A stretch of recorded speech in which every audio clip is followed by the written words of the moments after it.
Welcome back to Disney's Hollywood Studios. Good morning, Bo. You know what we're gonna do today? We're gonna travel around Hollywood Studios and find a few spots where they had some ribbon cutting ceremonies. That's right, we're gonna travel back to the past and find those spots. You look good here. Why don't you just stay here and we'll go take care of this, okay? See you later, Bo.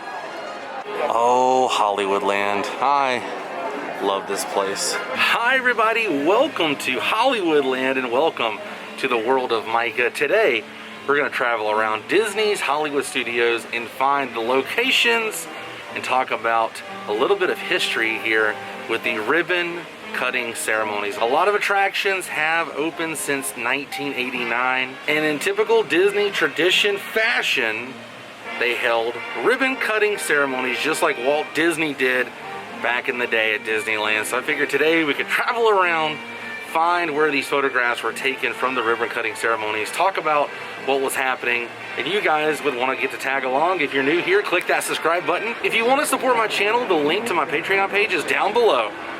Now, let's take a closer look. Well, the first location has changed quite a bit. Right here at the Disney's Hollywood Studios archways. Now, the reason this is here, May 1st, 1989, when this place first opened, this was the entrance to the Backlot Tour, one of the biggest attractions here on property. It took a good chunk of your day, and so they made the entrance a little over the top. It has changed considerably since 1989, but right here is exactly where this photograph was taken with Bette Midler, Michael Eisner, and Mickey Mouse. You can see all three standing there, cutting the ribbon, welcoming guests into the Hollywood that never was and will always be. Now, a few things on this archway have stayed the same.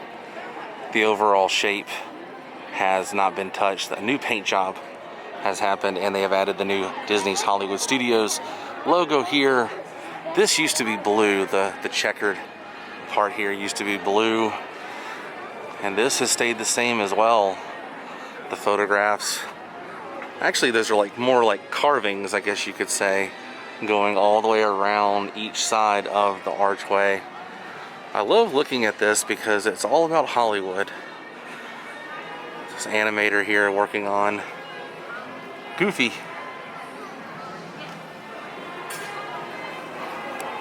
Chinese theater at the very top.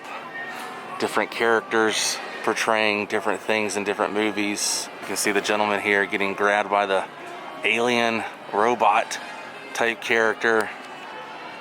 Script supervisor, director, all kinds of guys hanging out here. The Carthay Circle on this side, film canister. And this gentleman is actually animating Donald Duck on this side. Then you have an array of different characters.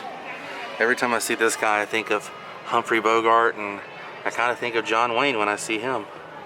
Not touching too heavily today on the opening day of Hollywood Studios, or Disney's MGM Studios as it was back on May 1st, 1989. I did the filming locations of the opening day special years ago.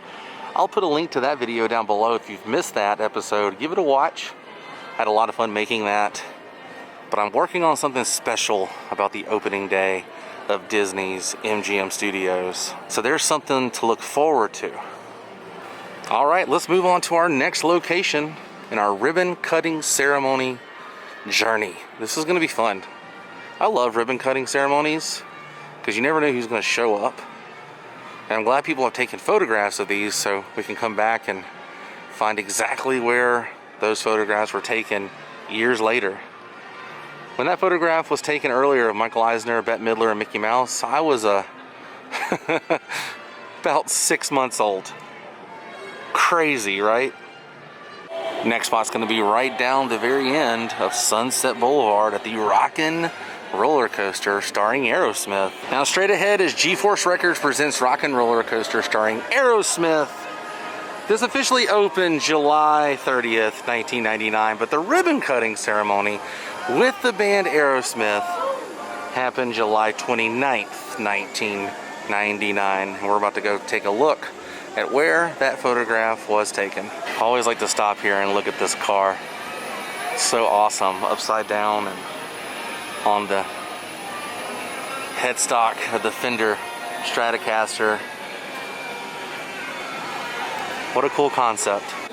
So right here is where the band was standing, right in front of the big Fender guitar. Pretty awesome. If you were here to see the entire band of Aerosmith, and then you could potentially go and ride the ride with their music blasting.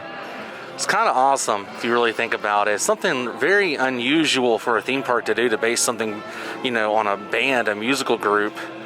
And Disney, of all people, to base it on a band like Aerosmith, it still kind of blows my mind that they did that. Nonetheless, this attraction has turned into a Disney classic, and definitely a classic here at Disney's Hollywood Studios. I have seen the drummer of Aerosmith before here at Disney's Hollywood Studios. I saw him at the Great Movie Ride once upon a time.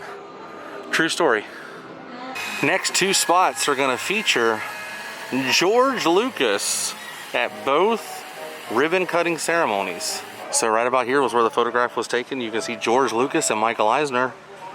Photograph was taken August 25th, 1989. And instead of doing a traditional ribbon cut, I believe they pushed down on some dynamite and some fireworks happened. You can see Michael and George getting ready to push down. A lot has changed in this area though. They have added so much to this queue and this entrance. You can almost barely see Indy in the background and the big Indiana Jones Epic Stunt Spectacular sign. Now they have added the smaller one here, but I'm talking about the OG sign in the back here. Indy with the giant whip. I remember when this was all you could see, that and the Indiana Jones sign right there. None of this was here. So a lot has changed since August of 1989. The gentleman is still down there. If you pull the rope, something will happen. I'm not going to be pulling the rope, but you guys know that. It says do not pull the rope. Obviously, you're supposed to pull the rope. A few things back over here pertaining to Indiana Jones. I'm going to show you guys, just in case you didn't know this was here. Right here is the Indiana Jones Adventure Outpost. Currently is closed, however on the inside they do have a lot of Indiana Jones merchandise. It's like your #1 stop if you want to grab some Dr. Jones merchandise. You can see the theming has changed just quite a bit on the side here. It says Adventure Outpost, different props and things. Continuing back here are some vehicles, and some say these vehicles are actually used in one of the Indiana Jones films. Check this out. Wow. All kinds of different props. A tank.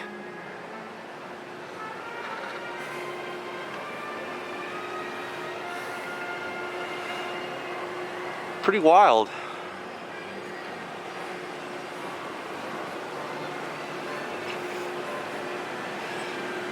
And it's also extremely quiet back here, which is kind of nice.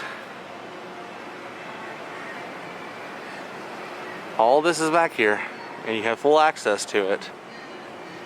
Now our next and final location for the ribbon cutting ceremony also features, like I said, Mr. George Lucas. This was for Star Tours. This is probably one of my favorite photos to show because you have not only Michael Eisner, but you have George Lucas, Carrie Fisher, and Mark Hamill all in the same location here at Disney's Hollywood Studios. Back then it was Disney-MGM Studios, but this is long before Star Wars Galaxy's Edge or any of the Star Wars stuff at Disney.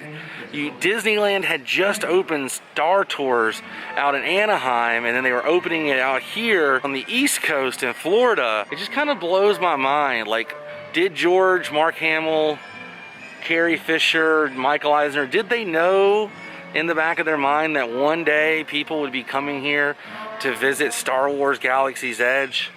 Probably not. So right here is where this photograph was taken. A whole lot has changed. Look to the left of Eisner, and I'm going to show you guys what to pay attention to in the photograph. See how this tree is kind of cut off? There's a little gate here, and there's also some ladders and lights that go up. Those can be seen in the photograph, as well as that super tall tree in this little path here. And right here to the right of me is where Mark Hamill, 3PO, and the rest of the guys were standing, because that was Tattooing Traders, the original look of tattooing. So the photograph would have been taken low, like at this angle right here. You can see in the photograph Chewie, Michael Eisner, Carrie Fisher, George Lucas, Mark Hamill, and a few of the Star Wars characters, including 3PO. But this is where they had them, right here outside of the Tattooing Traders. And this is what it looks like current day. This tree was not here, but that tree is exactly where Eisner would have been standing, right over there somewhere. Pretty cool. I wish we could get over there to that area where they were standing, but it's all blocked off right now. But that's it. So the next time you stand in the long queue for Star Tours, a historical photo was taken right there with Eisner and the rest of the gang from Star Wars. And once again, I'm going to show you guys the little motorcade they have coming through with Mickey and the gang. First off, they have Chip and Dale coming through. Love those guys. We have Minnie Mouse on her vehicle. Right behind Minnie, we do have Donald, the #1 duck. Pluto, the best good boy. He's one of my favorites. I absolutely love Pluto. And then after Pluto, the big cheese himself, Mr. M. Mouse, Mickey Mouse. Well, you guys, I think that's gonna do it for the ribbon cutting ceremony episode. I had a lot of fun traveling around and showing you guys where these photographs were taken and where these historical moments happened here at Disney's Hollywood Studios. And I hope Disney continues to have these ribbon cutting ceremonies. They're a lot of fun, and it's a great way to have a historical moment in time for a specific attraction, store, or restaurant here on Disney property. But I'll see you guys tomorrow on a brand new episode of World of Micah. Until then, stay weird. Goodbye.